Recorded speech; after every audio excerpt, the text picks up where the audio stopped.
Elle ne couche pas avec toi parce que tu es beau. Elle ne couche pas avec toi parce que tu es riche. Et elle ne couche pas avec toi parce que tu es gentil. Non. La vérité, c'est qu'une femme couche avec l'homme qui éveille quelque chose d'animal, d'instinctif et de profondément émotionnel en elle. Et si tu crois encore que le sexe chez la femme naît du romantisme ou des compliments, tu te trompes lourdement. Parce que ce qui la pousse vraiment à s'abandonner, ce n'est pas ton apparence, c'est ta présence. Socrate disait « Connais-toi toi-même, et tu connaîtras l'univers et les dieux ». Et dans la séduction, cette phrase est un secret d'or. Un homme qui se connaît, qui connaît sa force, son calme, son désir, devient naturellement magnétique. C'est ce magnétisme silencieux qui attire les femmes comme un feu attire les papillons. Les femmes ne couchent pas pour le plaisir physique en premier.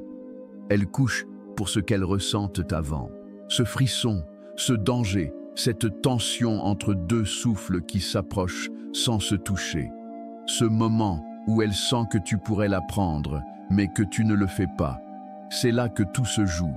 Elle ne veut pas un homme pressé. Elle veut un homme maîtrisé, capable de désirer sans supplier, capable de la regarder dans les yeux sans fuir ni chercher à plaire. Un exemple concret. Une étude de psychologie de l'Université de Floride a révélé que les femmes sont 2 fois plus attirées par un homme qui maîtrise ses émotions que par un homme qui essaie de les exprimer constamment. Autrement dit, plus tu es centré, plus elles s'ouvrent.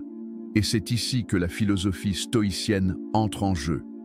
Parce que l'homme stoïque ne cherche pas à conquérir le monde extérieur, il cherche à se conquérir lui-même. Il sait que le vrai pouvoir, ce n'est pas de posséder une femme, mais de l'inspirer à se donner à lui, sans qu'il ne le demande.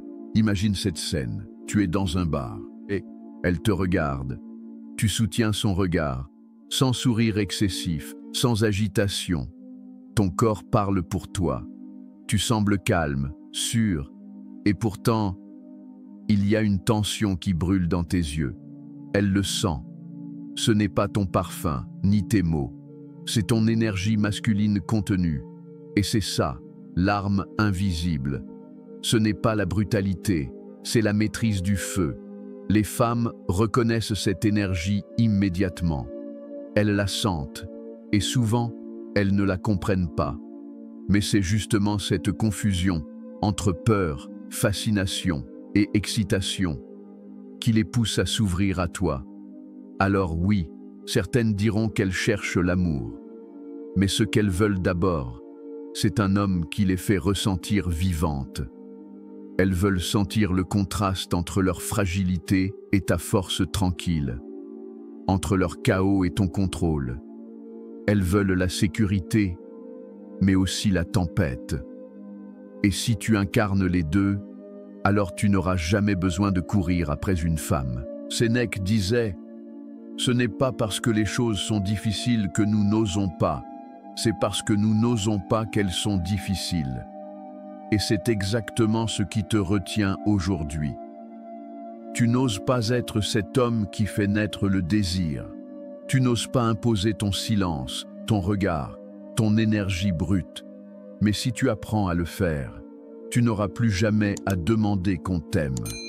Avant de continuer, prends un instant pour t'abonner à la chaîne Amour Stoïque.